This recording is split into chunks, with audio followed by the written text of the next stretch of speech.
आगे बढ़ते हैं सुबह बोलेगा में। और खबर जो आज हम आपको बताने जा रहे हैं वो है, आपने ठगी के कई मामले सुने होंगे, पर क्या कभी आपने सरकारी ठगों के बारे में सुना है? चलिए आज हम ऐसे ही मामले पर सुबह बोलेगा में बात करेंगे, जहां 300 बेड अस्पताल में रिक्त पदों पर भर्ती के नाम पर बेरोजगार करोड़ों की ठगी का शिकार हुए हैं। उससे पहले ये रिपोर्ट देखिए।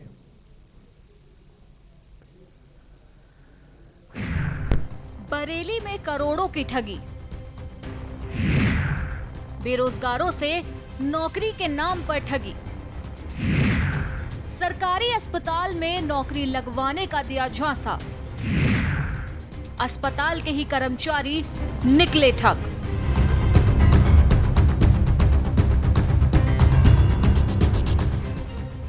तस्वीरों में दिख रहे ये लोग सरकारी नौकरी के नाम पर ठगी के शिकार हुए हैं। वैसे तो सरकारी नौकरी लगवाने के नाम पर आए दिन बेरोजगार ठगी का शिकार होते रहते हैं, पर इस बार मामला तब बड़ा बन गया जब ठगी के शिकार लोग नौकरी का फर्जी नियुक्ति पत्र लेकर अस्पताल में नौकरी की मांग को लेकर पहुंच जाते हैं। दरअसल मामला बरेली का है, जहां सरकारी अस्पताल में नौकरी लगवाने के नाम पर जिला महिला अस्पताल के बाबू कुलदीप शर्मा ने अपने 3 साथियों बॉबी, ताहिर और विकास यादव के साथ मिलकर बरेली में नए बने 300 बेड अस्पताल में विभिन्न पदों पर नौकरी लगवाने के लिए 3-3 लाख रुपए ठग लिए और नेशनल हेल्थ मिशन के नाम पर फर्जी नियुक्ति पत्र भी जारी कर दिए। वहीं जब पीड़ित लोग अस्पताल में ज्वाइनिंग के लिए पहुंचे तो इन्हें पता चला कि वे ठगी के शिकार हो चुके हैं। थाना कोतवाली से संबंधित एक मामला संज्ञान में आया, जिसमें 25-30 लोग आए थे, जिन्होंने कहा है कि उनको नौकरी दिलाने के नाम पर एक व्यक्ति है, उनके द्वारा पैसे ले लिए गए और नौकरी नहीं मिली। इस पूरे प्रकरण को क्षेत्राधिकारी फर्स्ट को संदर्भित किया गया और वो जांच करके इसमें मुकदमे की कार्रवाई भी करेंगे। व्यक्ति कुछ पैसे नौकरी दिलाने के नाम पे लिए गए, उसी में उन्होंने कहा कुछ उन्होंने अकाउंट में पैसे जमा किए, तो अकाउंट के जो सबूत हैं सारे वो मांगे जा रहे हैं, उसके आधार पर इसमें मुकदमे की कार्रवाई भी की जाएगी। बता दें कि कोरोना काल से पहले पीड़ितों से ठगों ने पैसे लिए थे। इन सभी से 5-5 लाख रुपए में नौकरी की बात हुई थी, जिसमें सभी से 3-3 लाख पहले ही ले लिए गए थे, जबकि कुछ लोग ऐसे हैं जो अभी भी सामने नहीं आए हैं। इस तरह ठगी करने वाले बाबू ने अपने साथियों के साथ मिलकर करोड़ों रुपए ठग लिए। वहीं जब मामला पुलिस के संज्ञान में आया तो एसएसपी रोहित सिंह सजवाड़ ने पूरे मामले की जांच सीओ को सौंपी और मामला दर्ज करने के भी आदेश दे दिए। ठीक है ना, नौकरी के लिए हम लोग की बात चली गई थी और हम पैसे हम लोगों से थोड़े थोड़े करके लगभग 3 लाख रुपए ले चुके हमसे, और काम भी मतलब नहीं दे, जॉब भी नहीं दे रहे, और हम लोग काम वाले बंदे परेशान हो रहे हैं, तो सब इसी टेंशन में सब यहाँ आए। लखनऊ से है कुलदीप भाई साहब, उनसे बात हुई थी और उनका एक बंदा है, नाम नहीं याद आ रहा, विकास, और पैसों की बात उनसे हुई थी। उन्होंने धीरे धीरे हमसे पैसे ले रखे 3 लाख रुपए। तो ये कोविड-19 300 बेड थे, वहाँ पे हमसे बात हुई थी। मैं ठगा गया है 300 बेड हॉस्पिटल भी में नौकरी के नाम मैं अकेला नहीं हूँ, 40 लोग के आसपास कुछ लोग इसमें कार्रवाई के डर के मारे अभी आए भी नहीं हैं, ठीक है। और उसके अलावा इसमें कुलदीप बाबू जी हैं और वहाँ के और कुछ और स्टाफ हैं जिनके हमने इसमें नाम लिए हैं, जो कि अलग अलग लोगों से मिले, और इसमें उन्होंने जो मेन आदमी को रखा, आदमी ये चीज़ आपसे पैसे दे रहा है या जो भी आपका काम आगे करवाएगा, जबकि हमारा बंदा है, इससे आप बातचीत करें, ये सब कुछ ये करा ये नौकरी के बेस पे। बरेली में एक मामला सामने आया है जो कि फर्जी नियुक्ति के आधार पर है। आपको बता दें कि एक बरेली के जिला महाराणा प्रताप सरकारी अस्पताल को लेकर के एक मामला है। जैसे कि आपको बताएं कि बरेली के एक कोविड हॉस्पिटल है, जिसमें कि फर्जी नियुक्ति पत्र देकर के नियुक्ति कराए जाने के संबंध में है। आप इसी के साथ आपको बताएं कि 40 लोगों द्वारा एक बरेली के एसएसपी रोहित सिंह सजवान जी को एप्लीकेशन दी गई है, जिसमें दर्शाया गया है कि जिला सरकारी अस्पताल के ही महकमे के कुछ लोगों द्वारा उनसे 3-3 लाख रुपया लिया गया था, उसके बावजूद भी उनकी नियुक्ति नहीं दी गई। आपको बता दें ये नियुक्ति चपरासी सुपरवाइजर कंप्यूटर ऑपरेटर के पद पर हो रही थी, मगर उन्होंने जो है अब उस चीज़ से पल्ला झाड़ लिया है। इसी के साथ आपको बता दें कि कप्तान ने सीओ फर्स्ट को फाइल की जांच करने को दे दिया गया है। आप देखना यह होगा कि स्वास्थ्य विभाग ही किस तरीके से लापरवाही पर उतर आया है, और अब ये देखना होगा कि इस पर क्या जांच होती है। पीड़ितों को क्या न्याय मिलता है, क्या उनका पैसा वापस होगा या नहीं। कैमरामैन विकास के साथ शानू कुमार के न्यूज़ बरेली। तो बरेली के सरकारी ठग हम आपको दिखा रहे हैं और नंबर्स लगातार फ्लैश हो रहे हैं। आप अपनी बात रख सकते हैं। सूबा बोलेगा के कार्यक्रम में बरेली में करोड़ों की ठगी की गई है। बेरोजगारों से नौकरी के नाम पर कई कई लाख रुपए ऐंठ लिए गए हैं।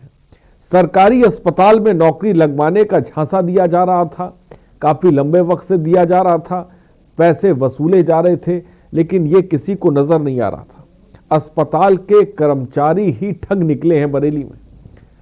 और यह खबर इस वक्त हम आपको दिखा रहे हैं। नंबर्स लगातार फ्लैश हो रहे हैं।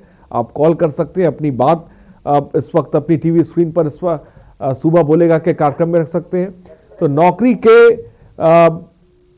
नाम पर किस तरह से ठगी बरेली में की गई, और हमारे संवाददाता भी इस वक्त बरेली से शानू कुमार जुड़ गए हैं।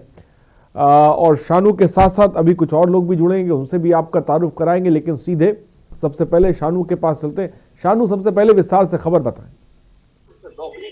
जैसा कि एक मामला बरेली में आया था, जिसमें कि बरेली स्वास्थ्य विभाग के महकमे के ही कुछ लोग इसमें शामिल हैं, और इसके साथ ही आपको हम बताना चाहेंगे कुल 44 लोगों के द्वारा कल ही एक मामला उजागर किया गया है। बरेली के कप्तान रोहित सिंह सजवान जी को एप्लीकेशन दी गई है, जिसमें दर्शाया गया है कि बरेली स्वास्थ्य विभाग के महकमे के कुछ बाबू लोगों ने अपना पूरा गुट बना करके उनके साथ जालसाज किया है, धोखेबाजी की है, उनसे 3-3 लाख रुपया ले करके उनको नौकरी दिलवाने की बात कही है। आपको हम बता दें, बरेली के अभी हाल ही में जल्द ही एक 300 बेड कोविड हॉस्पिटल बनाया गया था, जिसके नाम पर उन्होंने नियुक्ति के नाम पर उनसे जालसाज किया। उनसे कहा गया था कि 5 लाख रुपया लिया जाएगा उनसे, लेकिन पहले 3-3 लाख रुपया दिया जाएगा। उन्होंने इसमें यह भी दर्शाया था कि सीएमओ से उनकी अच्छी सेटिंग है, इसके बावजूद वो अगर 3-3 लाख तक साफ नहीं आ पा रही। मैं चाहूंगा कि शानू की आवाज को एक बार देखा जाए। फिलहाल उमेश जैन मेरठ से इस बीच एक दर्शक हमारे साथ है। उमेश जैन जी, अपनी बात को रख सकते हैं। नमस्कार सर। नमस्कार उमेश जैन जी, क्या कहना चाहते हैं आप? जी बोलिए। ये कहना चाह रहा था कि ये सरकारी ठग जो है ये हर एक कार्यालय में है जी। हाँ, मैं ये कहना चाह रहा था, ये सरकारी ठग जो है हर एक कार्यालय में, इनके बिना कोई काम नहीं होता। सरकारी कार्यालय में ये ठग फैले हुए हैं, और ये सरकारी दफ्तरों में मिले हुए हैं अधिकारी कर्मचारियों से। इसकी वजह से ये सरकारी ठगों पर शिकंजा नहीं कसा जा रहा है, इनकी मिली भगत भी होती है ऊपर तक। इसकी वजह से इन पर एक्शन भी नहीं होता। जब एक्शन होता है तो लिपापोती करके इन्हें छोड़ दिया जाता है। ठीक है उमेश, बहुत बहुत शुक्रिया हमसे जुड़ने के लिए और अपनी बात रखने के लिए। नंबर्स लगातार फ्लैश हो रहे हैं। सूबा बोलेगा के कार्यक्रम में आप कॉल कर सकते हैं, अपनी बात को रख सकते हैं। नौकरी के नाम पर करोड़ों की ठगी किस तरह से बरेली में की जाती है, और ये कोई और नहीं करता, ये सरकारी कर्मचारी ही करते हैं। अस्पताल के ही कर्मचारियों ने ये पूरा खेल रचा था, इसमें बड़े पैमाने पर लोगों को फंसाया जाता है, उनसे करोड़ों रुपए सरकारी नौकरी के नाम पर ऐंठ लिए जाते हैं, और ये सब कुछ सरकारी अस्पताल के अंदर चलता रहता है। आपको बता दें, सरकारी अस्पताल पे नौकरी लगवाने के नाम पर जिला महिला अस्पताल के बाबू, मैं नाम भी ले रहा हूं, कुलदीप शर्मा ने अपने 3 साथियों बॉबी, ताहिर और विकास यादव के साथ मिलकर बरेली में एक नया अस्पताल बनाया जा रहा था। ये तकरीबन 300 बेड का अस्पताल था, और ये 300 बेड के अस्पताल पर विभिन्न पदों पर ये नियुक्ति की प्रक्रिया अपने हिसाब से शुरू इन लोगों ने कर दी थी, और उसके एवज में ये 5-5 लाख रुपए लोगों से ऐंठ रहे थे। तादाद आप देख सकते हैं, कितने बड़ी तादाद में लोग इनका शिकार हुए हैं, और 5-5 लाख रुपए इन लोगों ने दिए। और उसके बाद इस पूरे मामले का खुलासा होता है, तब कहीं जाकर समझ में आता है कि ये ठगी का शिकार हुए हैं। खबर इस वक्त आपको दिखा रहे हैं। नौकरी लगवाने के नाम पर 3-3 लाख रुपए ठग लिए जाते हैं, और नेशनल हेल्थ मिशन के नाम पर फर्जी नियुक्ति पत्र भी जारी कर दिए जाते हैं। देखिए, नियुक्ति पत्र भी, वो भी नेशनल हेल्थ मिशन के नाम पर जारी कर दिया जाते हैं अस्पताल की तरफ से। जब ये लोग अस्पताल ज्वाइनिंग के लिए पहुंचते हैं, तब इन्हें पता लगता है कि इनके साथ तो ठगी हो गई है। तो आपको भी सबसे पहले सचेत रहने की जरूरत है और इस तरह के ठगों से सावधान रहने की जरूरत है। ये कहीं पर भी हो सकते हैं, किसी भी अस्पताल में हो सकते हैं, लिहाजा आपको सावधान रहने की जरूरत है। जिस तरह से बरेली के जिला महिला अस्पताल में लोगों को ठगी का शिकार बनाया गया है और बड़े पैमाने पर उन्हें ठगा गया है, करोड़ों की खपलेबाजी की गई है और यहां तक कि उन्हें नियुक्ति पत्र भी दिया जाता है। और आप सांसद संजय सिंह इस वक्त अहम प्रेस कॉन्फ्रेंस कर रहे हैं, सीधे आपको लेकर चलते हैं।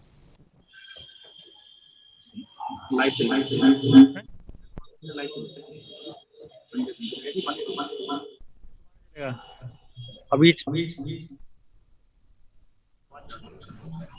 अच्छा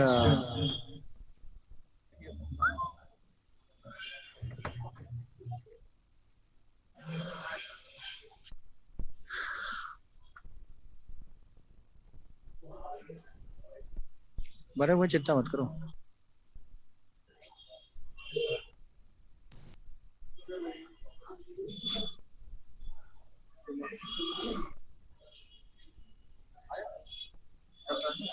लैब पे है।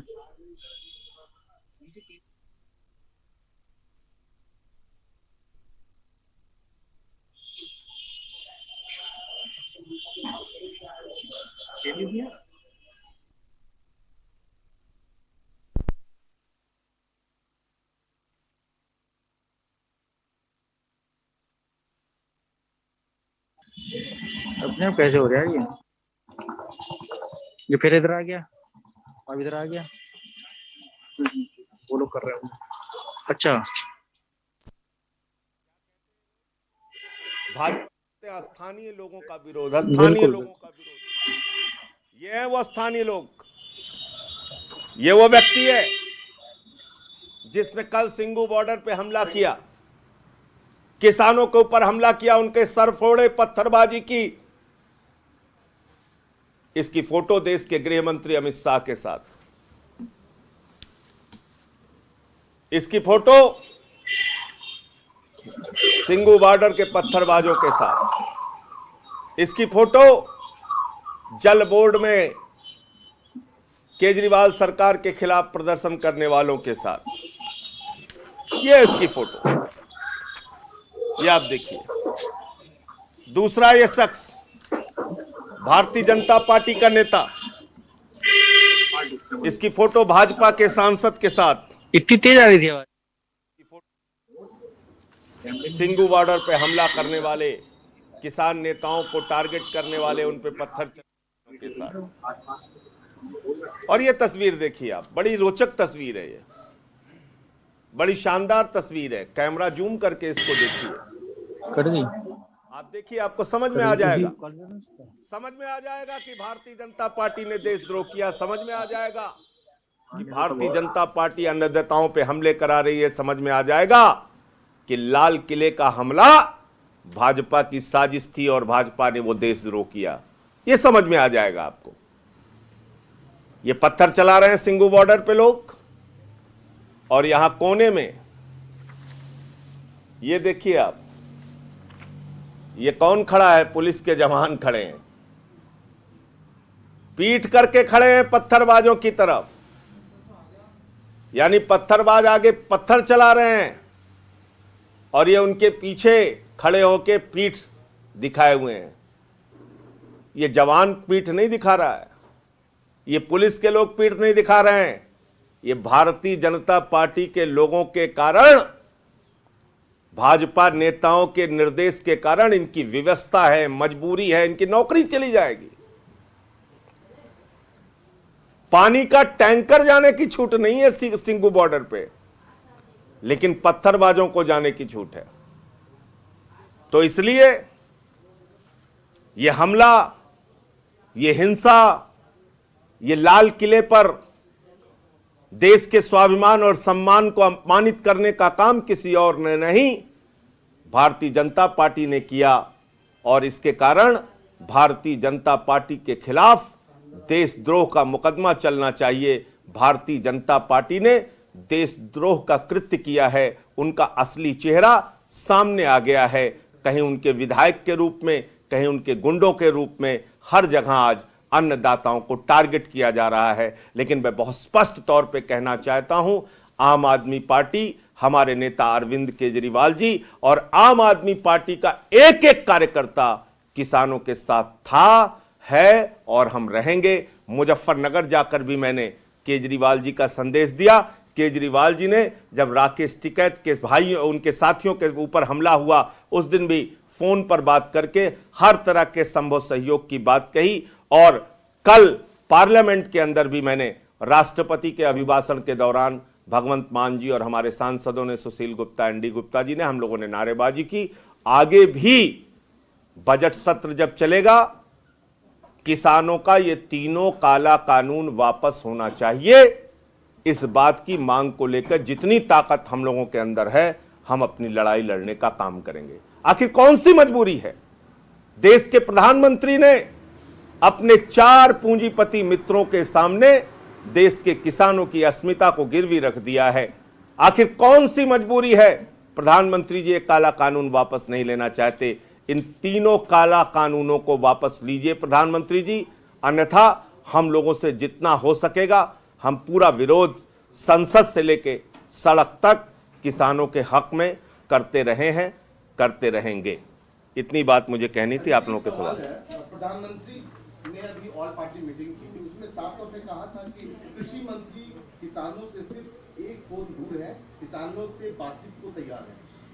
देखिए, ऐसा है कि बातचीत 11 दौर की हो चुकी है, लेकिन बातचीत का नतीजा अभी तक कुछ नहीं निकला। हम लोग बार बार इस बात को कहते हैं कि किसान भाई मानते हैं कि ये उनके लिए डेथ वारंट है। मैंने पार्लियामेंट में भी इस बात को कहा, बाहर भी कहता हूं कि किसानों के डेथ वारंट पे मोदी सरकार ने साइन किया है, और किसान के डेथ वारंट पर जो साइन हुआ है उसमें संशोधन नहीं हो सकता। डेथ वारंट पे संशोधन नहीं हुआ करते, डेथ वारंट वापस लिया जाता है। इसलिए तीनों काला कानून वापस लेने की बात प्रधानमंत्री जी कह दें। किसान जो बॉर्डर पे बैठे हैं वो अपने अपने घर चले जाएंगे। उनकी कोई व्यक्तिगत दुश्मनी नहीं है आपसे। उन्होंने तो आपको देश का प्रधानमंत्री बनाया। आप उन पे पत्थर चलवा रहे हैं, आंसू गैस के गोले चलवा रहे हैं, उनको देशद्रोही और गद्दार कह रहे हैं। तो इसलिए तो आप सांसद संजय सिंह की प्रेस कॉन्फ्रेंस सुन रहे थे, जहां पर लाल किले पर जो कुछ हुआ उसके लिए साफ तौर पर, सीधे तौर पर बीजेपी को वो जिम्मेदार ठहरा रहे थे। रुकें छोटे से ब्रेक के लिए, हम जल्द हाजिर होंगे।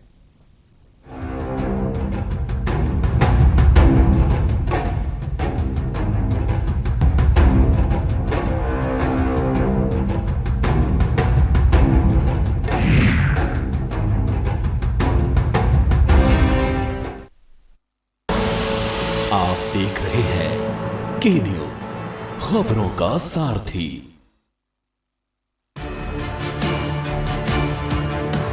The Navy gives me ability. The Navy gives me action. The Navy gives me authority. The Navy gives you more. Indian Navy, an ocean of opportunities. Fit रहना है तो फिटनेस हेल्थ ऑयल ले आओ। You are corrupt. हाँ, correct होता है बाबूजी। सही बोले हैं। तो ले आइए फिटनेस हेल्थ ऑयल। स्वाद और खुशबू में झूम के भाई लेके आए गोल्डी मसाले। गोल्डी मसाले, खुशबू और स्वाद ऐसा तो रिश्तों में गुस्सा कैसा। खुदी को आजमाया है तो ये अंदाज आया है, खुदी को आजमाया है तो ये अंदाज आया है। तुम में भी मैं हूं, शुद्ध प्लस पान मसाला। उत्तराखंड में ही क्रिकेटर आना चाहते हैं, बड़े बड़े क्रिकेटर इंडिया। अच्छा एक माहौल, एक इंफ्रास्ट्रक्चर प्रयास कर रहे हैं जिससे लोग खिलाड़ी इधर आए। कहीं ना कहीं सीएम साहब पूरा फेवर करते हैं और चाहते हैं कि उत्तराखंड से प्रतिभाएं सामने आए। तो बिल्कुल, सीएम साहब खुद ही स्पोर्ट्स पर्सन है, वो एक वेंटर के अच्छे खिलाड़ी हैं, दोनों का फोकस यहाँ पर बड़ा अच्छा है। तो मुझे लगता है कि कहीं ना कहीं आईपीएल में उत्तराखंड की एंट्री होनी चाहिए। कोशिश पूरी है मेरी।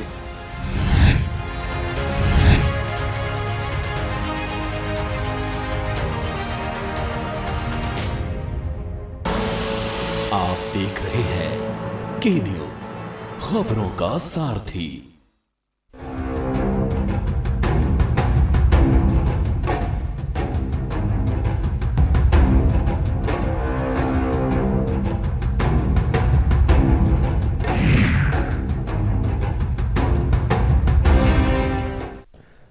ब्रेक के बाद आपका स्वागत है सूबा बोलेगा में, और हम बात कर रहे हैं, जी हां, सरकारी ठग को लेकर। सरकारी ठग, और खासकर खबर जो है वो बरेली से है, जहां पर बरेली में जिला अस्पताल के कर्मचारियों ने ही लोगों को चूना लगा दिया। वो भी 1000-2000 का नहीं, लाख 2 लाख का नहीं, करोड़ों रुपए का कम से कम चूना ये लगाया गया है, जहां पर बड़े पैमाने पर लोगों से रकम वसूली जाती है। 5-5 लाख रुपए उनसे सरकारी अस्पताल में जॉब को लेकर लिए जाते हैं, और जब वो नियुक्ति पत्र लेकर पहुंचते हैं सरकारी अस्पताल में, तब उन्हें पता लगता है कि वो ठगी का शिकार हो गए।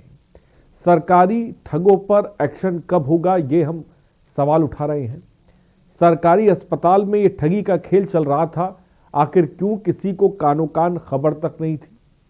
नौबत यहां तक आ गई थी कि फर्जी नियुक्ति पत्र बांट दिए जाते हैं, और ये नियुक्ति लेने के लिए भी पहुंच जाते हैं वहां पर, तब उन्हें पता लगता है लोगों को कि हम ठगी का शिकार हुए हैं। फिलहाल इस वक्त हमारे साथ शानू खान, हमारे संवाददाता बरेली से जुड़े हुए हैं। Doctor A K. शुक्ला, पूर्व सीएमओ हैं, लखनऊ स्टूडियो से इस वक्त हमारे साथ जुड़े हुए हैं। और शानू कुमार के पास सबसे पहले सीधे चलते हैं। शानू कुमार, उस टाइम आपकी खबर, उस टाइम आपकी आवाज़ साफ नहीं आ पा रही थी। फिलहाल तो मैं चाहूँगा कि एक बार खबर पूरी तरह से बताएं। जी, मैं आपको बिल्कुल बता दूं, बरेली में एक कल ही मामला एक उजागर हुआ है, जिसके लिए बरेली के कप्तान रोहित सिंह सजवान को एक दरखास्त दी गई है। उसमें दिखाया गया है एक आदमी नहीं 44 लोग इकट्ठे होकर के एसएसपी दफ्तर पहुंचते हैं, वहां पर एप्लीकेशन देते हैं, जिसमें दर्शाया गया है कि उनसे 3-3 लाख रुपया लेकर के सरकारी महकमे के लोगों ने, बाबुओं ने उनसे ठगी की है। इसी के साथ आपको बताना चाहूंगा कि उन्होंने ये उस बाबुओं ने जो कहा है उनसे, पीड़ितों से, कि हम जो है आपकी एनएचएम के थ्रू नया हॉस्पिटल, जो कि कोविड हॉस्पिटल 300 बेड का बना है बरेली में, उसमें हम आपकी ज्वाइनिंग करवाएंगे, जो कि कंप्यूटर ऑपरेटर, सफाई कर्मी और बाबू की पोस्ट पे हम आपकी ज्वाइनिंग करवाएंगे। उसमें 5-5 लाख रुपया आपको देना पड़ेगा। इससे पहले आपको 3 लाख रुपया देना पड़ेगा। हमारी जो है सेटिंग सीएमओ से अच्छी है, उनसे हम आपकी ज्वाइनिंग करवा देंगे। इसी को देखते हुए पीड़ितों ने 44 लोगों को उन्होंने ठगा, और उन लोगों 44 लोगों को अपनी बातों में उलझा करके उनसे 3-3 लाख रुपया एडवांस ले लिया, और जो कि 3-3 लाख रुपया एडवांस 2018 की लास्ट में लिया गया था। आप देख सकते हैं कि 1 साल होने के बावजूद भी, कोविड हॉस्पिटल शुरू होने के बावजूद भी उनकी ज्वाइनिंग नहीं हुई। उसके बाद जब वो फर्जी ज्वाइनिंग लेटर जब लेकर के कोविड अस्पताल पहुंचते हैं, उनको वहां पर बताया जाता है कि आपकी यहाँ पर कोई भी नियुक्ति नहीं हुई है, ऐसी कोई भी यहाँ से नौकरी नहीं दी गई है। उसके बाद उनसे जब वो बाबू से, जिसका नामजद एप्लीकेशन दी गई है, उनका नाम जो कुलदीप शर्मा नाम बताया जा रहा है, और उनके ड्राइवर जो कि विवेक नाम है, उनके पास पहुंचते हैं तो वो टाल मटोली करके उनको लौटा देते हैं। इसी के साथ उन्होंने फिर उसके बाद अपना पैसा वापस मांगा, तो पैसा वापस ना देने की वजह उनको धमकाया जाता है कि हम आपको बंद करवा देंगे, ये करवा देंगे, वो करवा देंगे।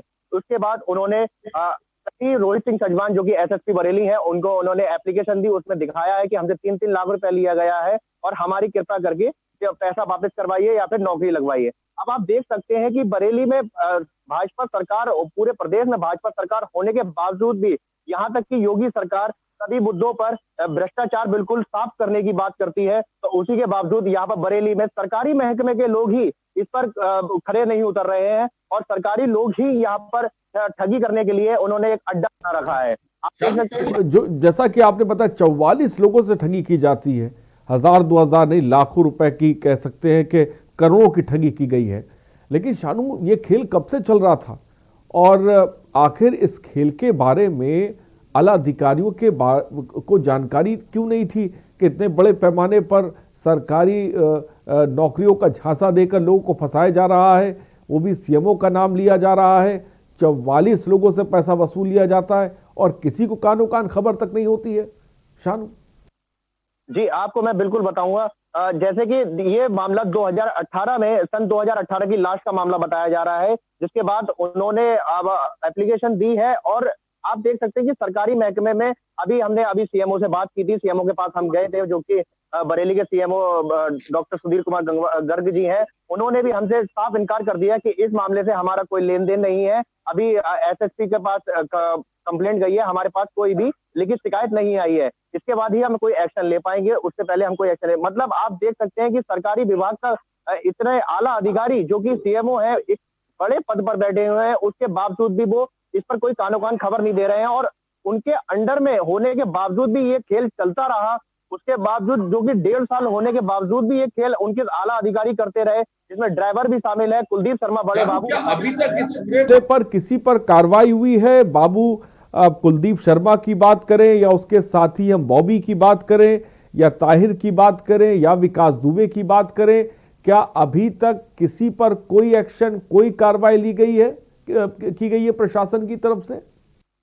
जी बिल्कुल, मैं आपको बताऊं कि कल ही दफ्तर में सब लोग पहुंचे थे, मगर एसएसपी रोहित सिंह सजवान जी ने सिर्फ आश्वासन दिया है कि हम इस पर जांच के लिए, सीओ फर्स्ट के लिए हम इसको भेज दे रहे हैं और जल्दी इसका खुलासा किया जाएगा। लेकिन अभी भी सीएमओ कुछ भी इस पर बोलने को तैयार नहीं है। कोई भी मतलब आला अधिकारी कोई भी तैयार नहीं है, ना ही इस पर कोई कार्रवाई अभी तक की गई है और ना ही अभी कोई अंदाजा लग रहा है कि आज कल में कोई कार्रवाई हो पाएगी। डॉक्टर एके शुक्ला पूर्व सीएमओ है, वो भी इस वक्त हमारे साथ जुड़े हैं। एके शुक्ला साहब, क्या कहेंगे इस तस्वीर को लेकर, जहां पर सरकारी अस्पताल में नौकरी का झांसा दिया जा रहा है और ठगी की वारदात को अंजाम दिया गया है, वो भी लाख 2 लाख नहीं, करोड़ों की ठगी को अंजाम दिया गया है। क्या कहेंगे सर इसको लेकर?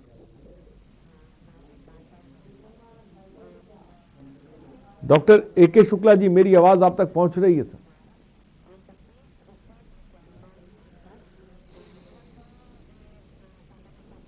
एके शुक्ला जी, क्या मुझे सुन पा रहे हैं आप?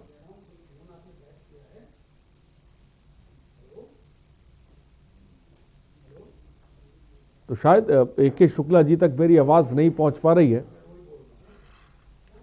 मैं चाहूंगा कि एक बार जो आवाज है उसको दुरुस्त किया जाए ताकि के एके शुक्ला जी तक मेरी आवाज पहुंच पाए।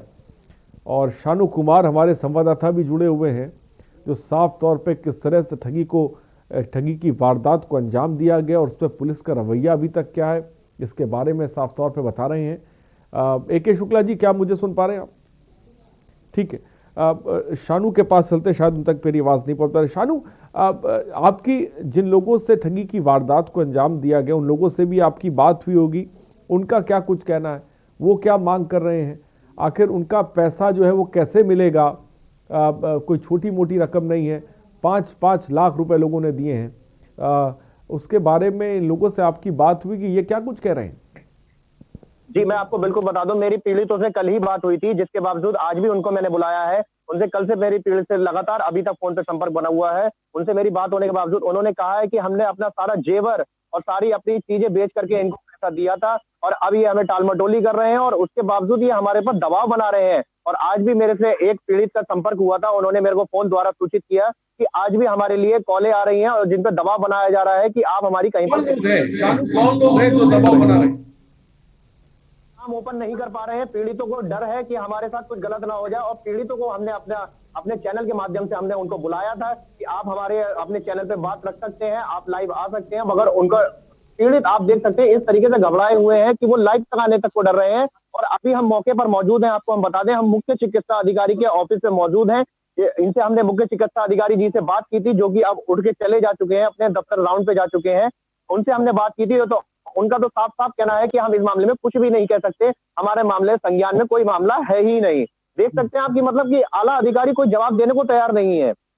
इस तरीके से ये मतलब सरकार का ये लोग सरकार की सारी योजनाओं पे पानी फेरने पे तैयार हैं। यही बात 2018 का ये मामला है, 44 लोगों से ठगी की गई है। सीएमओ साहब कह रहे हैं कि मेरे संज्ञान में ये मामला नहीं है। ये तो बहुत हैरत की बात है। आपने क्या ये तमाम पीड़ित उनके पास पहुंचे शिकायत लेकर, इस तरह से जिला अस्पताल में उनके साथ ठगी की गई? आखिर ये कैसे हो सकता है कि उनके संज्ञान में मामला नहीं है? बिल्कुल, एसएसपी सजवान जी को भी कल सूचित किया गया है, तो जाहिर सी बात है अगर सीओ फर्स्ट के पास जांच जाती है तो जिला अस्पताल में भी कंप्लेंट आई होगी या फिर एप्लीकेशन ट्रांसफर की गई होगी कि इस मामले को संज्ञान में लिया जाए। मगर सीधा सीधा आप देख सकते हैं कि हमारे साथ चैनल पे लाइव भी आने को तैयार नहीं है सीएमओ यहाँ के, जो कि सुधीर गर्ग जी हैं, जो कि अभी मौजूदा मौके पर नहीं है, अभी राउंड पे जा चुके हैं, लेकिन अभी भी वो तैयार नहीं है। और बात करें हम एसएसपी रोहित सिंह सजवान जी की, तो उन्होंने कल तुरंत ही एक्शन लेते हुए कहा था कि हम जो है इसको सीओ फर्स्ट को जांच को सौंप रहे हैं और जल्दी हम इस पर कार्रवाई करके खुलासा करेंगे और जो भी हमारी तरफ से मदद हो सकेगी या तो हम आपको नौकरी दिलवाएंगे या फिर आपका पैसा वापस किया जाएगा। स्थिति आपने देखा। और अभी लगातार जब हम फोन डॉक्टर सुधीर गर्ग जो कि बरेली के सीएमओ हैं उनको जब लगातार हम कॉल कर रहे हैं तो महोदय बात करने को तैयार नहीं है। ये स्थिति है, एक तरफ 44 लोगों के साथ ठगी की वारदात को अंजाम दिया गया है, दूसरी तरफ शानू जो कि हमारे संवाददाता है वो जब पहुंचे बात करने के लिए, और पीड़ित सूरज भी इस वक्त फोन लाइन पे हमारे साथ जुड़ गए हैं जो ठगी का शिकार हुए हैं। सूरज, के न्यूज़ पर आपका बहुत बहुत स्वागत है। सबसे पहले तो सूरज मैं आपसे ये जानना चाहूँगा, ये सरकारी अस्पताल में जो बाबू कुलदीप शर्मा या उसके साथी हैं, कैसे उन लोगों ने आपको अपने झांसे में फंसा लिया और आपने कितने लाख रुपए उन्हें दे दिए? सर उन्होंने अपने एक बंदा जो उन्होंने हायर कर रखा था, विकास यादव नाम है उसका, उन्होंने उसको भेजा, ठीक है, तो हमारे संपर्क में आया, हमने कहा ठीक है लेकिन आप अननोन पर्सन हो, हम आपको जानते नहीं है। तो बोला ठीक है मैं बाबू जी से बात करा दूंगा, मैं लड़के अभी इकट्ठे कर रहा हूँ। तो वहाँ हम गए, डिस्ट्रिक्ट हॉस्पिटल गए थे, तो वहाँ हम लोग गए थे, करीब 10-15 लोग गए थे। तो वहाँ पर जाकर के बोले ठीक है आप लोगों में 2 जगह तो बाबू जी से क्लियर कर लीजिए, कुलदीप शर्मा जी से, कि जो है वैकेंसी है और इस तरीके से है। तो हमारे साथ के 2 लड़के गए थे, उसमें 2 लड़कों ने जाकर के उनसे बातचीत करी, तो उन्होंने कहा ठीक है मैं हूँ इसका जिम्मेदार, ये विकास यादव मेरा बंदा है, आप जैसे जैसे ये कहता है वैसे करते रहिए, 300 बेड हॉस्पिटल तैयार होने पर आपको जॉब मिलेगी। और इन्होंने हमसे बोला था 5 लाख रुपए आप लोगों को टोटल देने हैं, जिसमें से आपको 3 लाख रुपए पहले देने हैं, जिसमें से हमने टुकड़ों में इनको पैसे दिए इकट्ठा अरेंज करके, इधर उधर से उधार वगैरह। आपने दिए थे? सर ये 2018 से शुरुआत हुई है। आपकी तरह कितने लोगों से ये पैसे लिए गए? सर जो अभी सामने आए हैं इस समय जो 44 लोग हैं इस समय। 44 लोगों ने, आपका कहने का मतलब है 5-5 लाख रुपए तकरीबन जो है वो इस बाबू को दिए? नहीं, 3 लाख रुपए तकरीबन सबने दिए हैं। 3 लाख रुपए सब लोगों ने दिए? कुछ एक बंदे हैं जिनके जा भी गए हैं, हाँ, बाकी सबके लगभग 3 लाख रुपए ही गए हैं। लेकिन सूरज, अभी जब इस पूरे मामले पर हम सीएमओ से बात करने की कोशिश कर रहे हैं तो वो कह रहे हैं कि इस तरह का कोई मामला उनके संज्ञान में नहीं है, और दूसरी तरफ इतने बड़े पैमाने पर लोग रकम दे रहे थे। इसको लेकर क्या सूरज लगता है आपको? सर इसमें क्या नाम है, उन्होंने ये कहा, हमारे तो उस समय के 2018 सीएमओ साहब है, उस समय हमारी उनसे बहुत अच्छी पकड़ है। फिर बीच में उन्होंने हमसे ये भी बोला कि सीएमओ साहब चेंज हो गए हैं, कि नए आए हैं, वो अलग पैसे मांग रहे हैं, तो इसलिए अभी थोड़ा डिले हो रहा है, इस तरीके से वो टाला। फिर बोले 300 बेड हॉस्पिटल तैयार होने पर अभी हमारी बातचीत चल रही है। ठीक है सर, कोरोना के टाइम पर उन्होंने बोला, हमने कहा भाई बहुत डिले हो गया, अब नहीं, तो बोले वो विकास यादव हमने दोबारा से मीटिंग एक बार मिलवा दो हमें, कोई हमारे साथ के 1-2 लोगों से मिलवा दो, कुलदीप शर्मा जी एक बार और आश्वासन दे दें।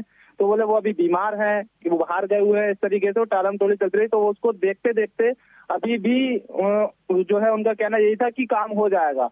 अभी पिछले कुछ महीनों से वो बंदा भी गायब है, उसको भी ढूंढने की कोशिश की गई, लेकिन वो नहीं मिला। तो फिर हम लोगों ने थक हार के फिर जो है पुलिस का सहारा लेना, हमने पुलिस के पास ही चलना अब उचित है, ये हमारे साथ ठगी हो गई है, वो बंदा भाग गया है यहाँ से।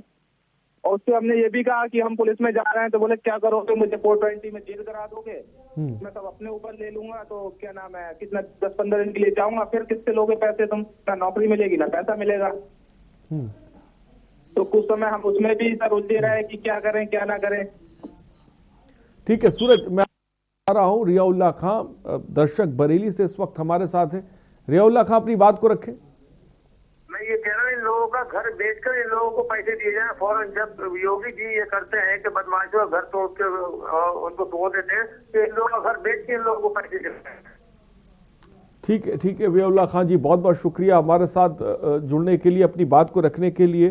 सूरज, तो पुलिस के पास आप गए, किसी तरह की कोई आश्वासन आपको मिला है क्या? इन ठगों पर किसी तरह की कोई कार्रवाई हुई है क्या? अभी भी घूम रही हैं? सूरज, क्या मेरी आवाज आप तक पहुंच रही है? सूरज, क्या मुझे सुन पा रहे हैं आप? ठीक है, शायद सूरज तक मेरी आवाज नहीं पहुंच पा रही है। Doctor A K. शुक्ला जी भी हमारे साथ है। ए.के. शुक्ला जी, क्या मुझे सुन पा रहे हैं अब आप? Doctor A K. शुक्ला जी, आवाज आ रही है जी? क्या कहेंगे सर, इस तरह से सरकारी अस्पताल में नौकरी के नाम पर ठगी की वारदात को अंजाम दिया गया है, क्या कहेंगे डॉक्टर ए.के. शुक्ला जी इसको लेकर? नहीं, इस संबंध की खबर मैंने अखबारों में भी पढ़ी थी और ये बहुत ही गंभीर मामला है। और जहाँ तक मैं समझता हूँ कि कोई चतुर्श्रेणी कर्मचारी या बाबू का इतने बड़े रैकेट को चलाना बिना किसी संरक्षण के संभव नहीं है। मुझे याद है इसी तरीके एक मामला लगभग 20 वर्ष पूर्व लखनऊ में हुआ था, जिसमें नियुक्तियां न करके तबादले कर दिए जाते थे।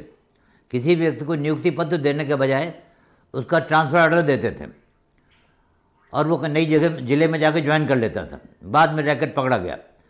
तो इसमें अवश्य कोई ना कोई बड़े अधिकारियों का या किसी बड़े प्रभावशाली व्यक्ति का संरक्षण है और इस पर कार्रवाई होनी चाहिए। और ये ठगी हुई है चिकित्सालय के प्रांगण में हुई है, चिकित्सालय के भवन को दिखा करके हुई है। कुछ दिनों पूर्व एक मामला हो रहा था सचिवालय में, सचिवालय के कक्षों में इस तरीके की इंटरव्यू कराए गए थे। तो ये मामले संगीन है, सरकार को गंभीरता से कार्रवाई करनी चाहिए। और चिकित्सालय में लेन देन करना बिना बड़े अधिकारियों के, बिना किसी बाबू के शामिल हुए संभव नहीं है। ठीक है, मैं आपको रोकना चाहूंगा। इस बीच एक बड़ी खबर हमें मिल रही है। बड़ी खबर इस वक्त आपको बरेली से बता रहे हैं, जहां पर स्वास्थ्य विभाग की लापरवाही चरम पर है। बड़ी खबर इस वक्त बरेली से, जिम्मेदार अधिकारी ही मामले पर अनभिज्ञ हैं। बरेली सीएमओ को नहीं पता है मामला क्या है, जिनका नाम डॉक्टर सुधीर गर्ग है, जो बरेली के सीएमओ हैं मौजूदा वक्त में। के न्यूज के सवालों से भाग रहे हैं। जब हम उनसे सवाल पूछ रहे हैं तो उनका कहना है कि ये मामला ही मेरे संज्ञान में नहीं है और ये मामला 2018 में सामने आया, जहां पर 44 लोगों से 3-3 लाख रुपए ऐंठ लिए जाते हैं, लेकिन बरेली सीएमओ साहब को इसके बारे में पता नहीं है। आप सोचिए, ये स्थिति है। एक तरफ सरकारी अस्पताल में कर्मचारी लाखों का चूना लगा लेते हैं अस्पताल के नाम पर, और उन्हें यहां तक नेशनल हेल्थ मिशन के नाम पर फर्जी नियुक्ति पत्र भी जारी कर दिया जाता है। लेकिन बरेली के जो सीएमओ हैं उनको, उनके संज्ञान में यह मामला नहीं है। वो अनभिज्ञ है, वो नादान है, वो बच्चे हैं, उन्हें कुछ नहीं पता है। ये स्थिति है बरेली। एक तरफ हम जब ये बात कह रहे हैं, डॉक्टर ए.के. शुक्ला जी बात कह रहे हैं ये कि कहीं ना कहीं कोई बड़ा हाथ होगा, किस पर? बाबू पर, जिसकी वजह से उसने इतने बड़े, जिसे कह सकते हैं कि ठगी के रैकेट को अंजाम दिया जा रहा था, लोगों से ठगी की जा रही थी।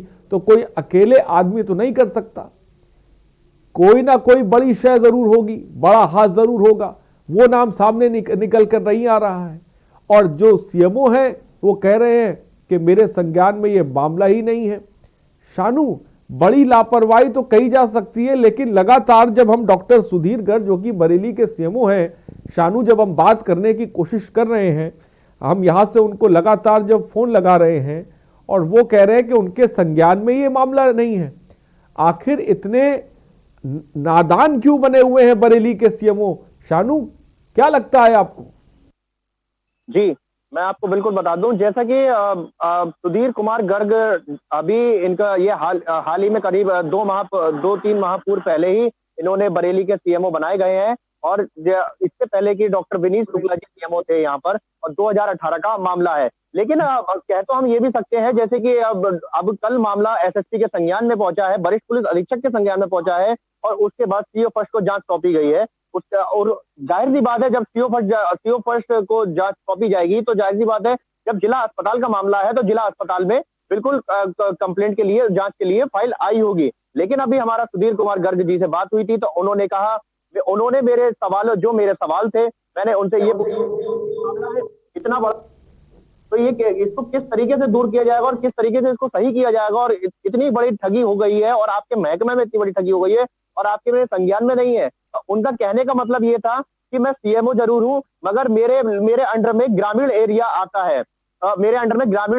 है, और उसके बाद उन्होंने मेरे से ये भी कहा कि ग्रामीण एरिया आता है। मैंने कहा सर आप सीएमओ हैं, जिला अस्पताल के आप अधिकारी हैं, सीएमओ के ही सारे अंडर में सारे कार्य होते हैं, उसके बावजूद भी आपके संज्ञान में ये सारा मामला नहीं है। तो वो उनका कहने मतलब हो गया कि हाँ नगरीय भी मेरे अंडर में आता है मगर नगरीय के स्वास्थ्य केंद्र आते हैं। मैंने कहा कि सर फिर इसका मतलब आप कोई भी घटना इतना जिला अस्पताल में सरकारी महकमे में हो जाती है तो उसका कौन जिम्मेदार होगा। तो फिर से वो नारा मतलब आनाकानी करके उठ के चल दिए और उन्होंने हमारी बात का सही से जवाब नहीं दिया। यहाँ तक कि अभी भी सीएमओ साहब कह रहे हैं कि मेरे पास ऐसा कोई मामला संज्ञान में नहीं है और अगर आता भी है तो उस पर कार्रवाई की जाएगी। लेकिन अभी मेरे पास 24 घंटे होने जा रहे हैं, 24 से 26 घंटे होने जा रहे हैं, लेकिन कोई भी कार्रवाई नहीं हुई है।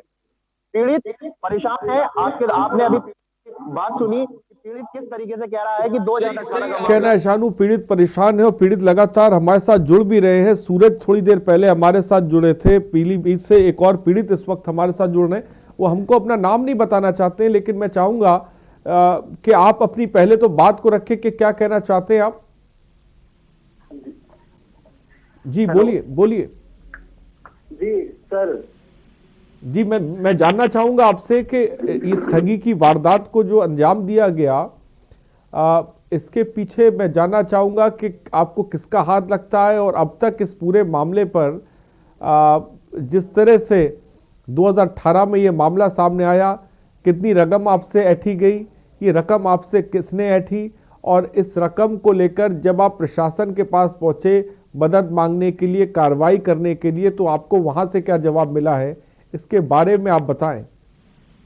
सर मैं पहले बताना चाहता हूं कि मेरे को तो लगता है कि मेरा तो सर ये जो कुलदीप शर्मा है, ये जो वहां पर बाबू है, जो महिला चिकित्सालय में जो महाराणा प्रताप हॉस्पिटल सर, उसमें ये कुलदीप शर्मा और कुलदीप शर्मा का जो सर वो जिन उन्होंने बताया था कि उनका ड्राइवर जिनसे लेन देन हुआ है विकास यादव, और जिन्होंने मेडिकल हमारा करवाया था जो मोहम्मद ताहिर है। सर ये मेरे नॉलेज में है सर कि आपने कितने लाख रुपए दिए इनको? सर मैंने 3 लाख रुपए दिए थे। 3 लाख रुपए आपने दिए थे? कब? 2018 में आपने 3 लाख रुपए दिए थे? नहीं सर, मैंने 2019 से स्टार्टिंग की है सर देने की। सन 2019 से ये मामला चल रहा है, सन 2018 से, ये बहुत पहले से चल रहा है। लेकिन मेरे स्तर से जब तक मेरे पास बात आई, ये सन 2019 में बात आई कि ये जॉब दे रहे थे, ये जो पैसे आप दे रहे थे सरकारी अस्पताल के कर्मचारियों को, तो क्या आपने कभी सीएमओ के पास जाने की कोशिश नहीं करी, पता करने की कोशिश नहीं करी? सर ये सर हमें पता करने का उस समय हमारे दिमाग में ही नहीं आया, क्योंकि हमें वहां पर हॉस्पिटल में उन्होंने बकायदा हमें हॉस्पिटल दिखाया, बकायदा उन्होंने अपना जो चैम्बर था। ठीक है, फिलहाल बहुत बहुत शुक्रिया हमसे जुड़ने के लिए। तो लगातार जो पीड़ित है और सीधे शहीद स्मारक इस वक्त लखनऊ लेके चलते हैं आपको, जहां पर मुख्यमंत्री योगी आदित्यनाथ इस वक्त हैं।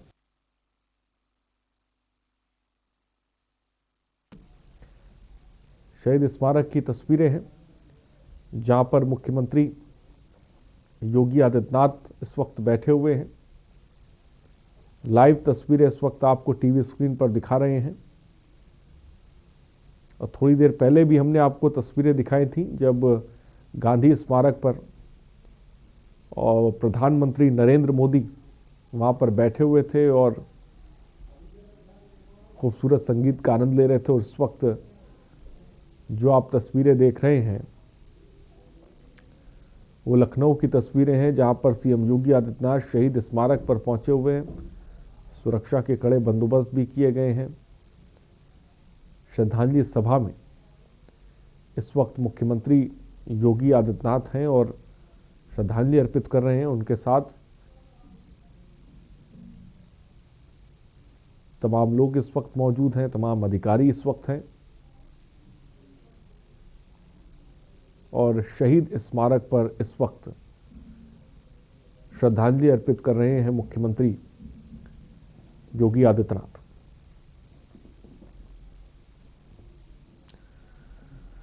तो लाइव तस्वीरें इस वक्त राजधानी लखनऊ से शहीद दिवस पर गोमती घाट का ये कार्यक्रम है। थोड़ी देर पहले हमने आपको राजधानी दिल्ली से भी तस्वीर दिखाई थी जहां पर प्रधानमंत्री नरेंद्र मोदी थे और ये तस्वीरें हैं लखनऊ की जहां पर मुख्यमंत्री योगी आदित्यनाथ श्रद्धांजलि सभा में शिरकत करने के लिए पहुंचे हैं और शहीद स्मारक पर इस वक्त श्रद्धांजलि दे रहे हैं। शहीद दिवस पर गोमती घाट पर यह कार्यक्रम रखा गया जहां पर शहीद स्मारक बना है, जहां पर मुख्यमंत्री इस वक्त मौजूद हैं और श्रद्धांजलि सभा में इस वक्त वो शिरकत कर रहे हैं। तमाम आला अधिकारी भी उनके साथ इस वक्त मौजूद हैं। लाइव तस्वीरें इस वक्त राजधानी लखनऊ से इस वक्त आपको दिखा रहे हैं। तो श्रद्धांजलि सभा में मुख्यमंत्री योगी आदित्यनाथ हैं। शहीद दिवस पर गोमती घाट पर इस वक्त श्रद्धांजलि सभा रखी गई है जिसमें मुख्यमंत्री योगी आदित्यनाथ और तमाम अधिकारी इस वक्त शिरकत कर रहे हैं और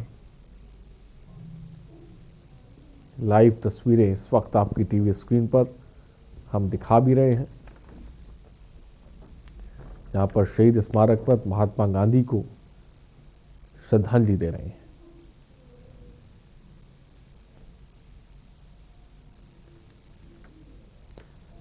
तो राष्ट्रपिता को सीएम योगी ने नमन किया है।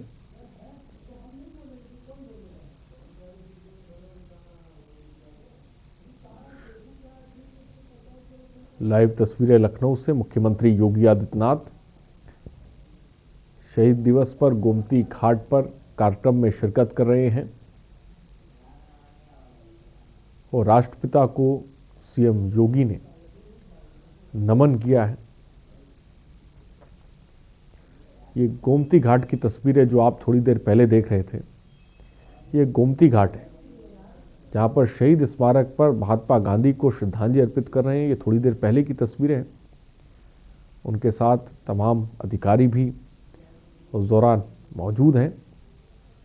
शहीद दिवस पर गोमती घाट पर कार्यक्रम रखा गया है जिसमें मुख्यमंत्री योगी आदित्यनाथ और तमाम अधिकारी इस वक्त श्रद्धांजलि अर्पित कर रहे हैं।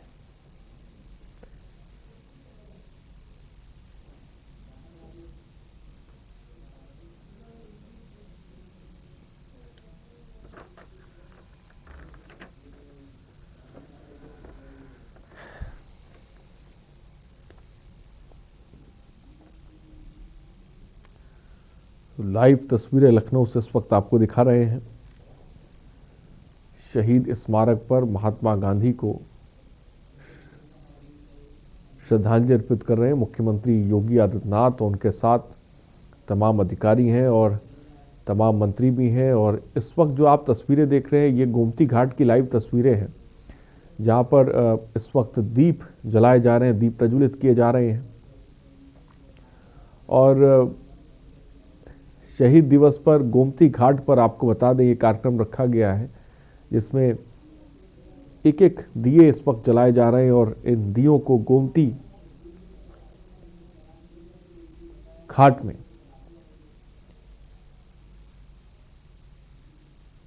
छोड़ा जाएगा। तो श्रद्धांजलि सभा में मुख्यमंत्री योगी आदित्यनाथ इस वक्त शिरकत कर रहे हैं। गोमती घाट पे कार्यक्रम है और दीप जलाकर, ज्योत जलाकर श्रद्धांजलि दी जा रही है। राष्ट्रपिता को सीएम योगी आदित्यनाथ ने नमन किया है उनके साथ तमाम मंत्री भी मौजूद हैं, तमाम अधिकारी भी मौजूद हैं।